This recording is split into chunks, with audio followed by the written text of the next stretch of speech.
saya ingin memastikan saja, Bang. Nah, Apakah situasi yang terjadi ini settingan sandiwara atau memang kejadian betul konflik ini? kalau saya lihat ini kejadian betul, cuma berdasarkan pengalaman, karena kan PDIP ini kan punya pengalaman yang cukup apa namanya cukup lama ya, bukan cukup lama, sangat lama ya, mulai dari adanya mulai dari PNI ya, kemudian dari Ya. PDI, kemudian menjadi PDIP.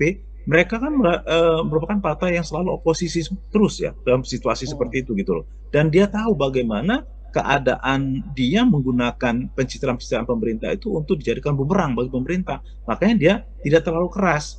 Kan sebenarnya kalau kita lihat pada masa setahun terakhir ini ya, itu gerakan PDIP kan tidak segarang pada tahun 2022 ke bawah. Nggak Ya, segarang betul. itu. Karena pada itu masih solid antara Pak Presidennya dengan PDIP. Tapi ketika masuk 2023, mulai terjadi ketegangan-ketegangan ketika mau pencalonan presiden itu.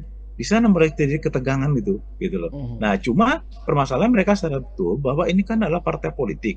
Tentu efek keluarnya itu sangat tinggi gitu, sangat besar. Ya, Oleh karena itu dia hati-hati sekali.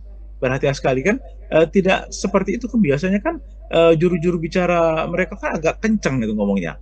Nah, sekarang kan agak hati-hati termasuk apa namanya yang juru bicara-bicara yang suka tampil di TV kan dari itu kan agak-agak ini agak apa namanya agak ngerem lah ya, nggak iya.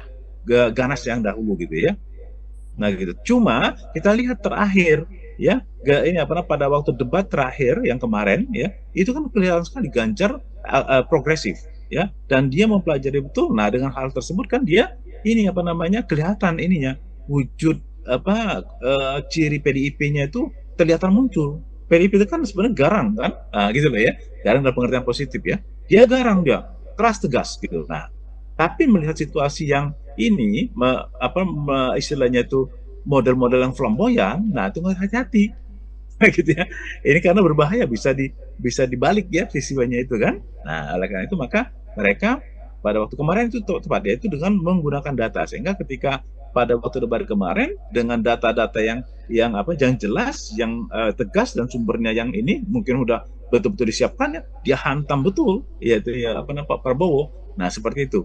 Nah, jadi di sini kita lihat bahwa PDIP ini sebenarnya sudah bisa mempelajari ya taktiknya ya, pasangan nomor 2 itu. Baik. Nah, maka di sini dia hati-hati. Nah, gitu ya. Download Tribun X sekarang. Menghadirkan lokal menjadi Indonesia.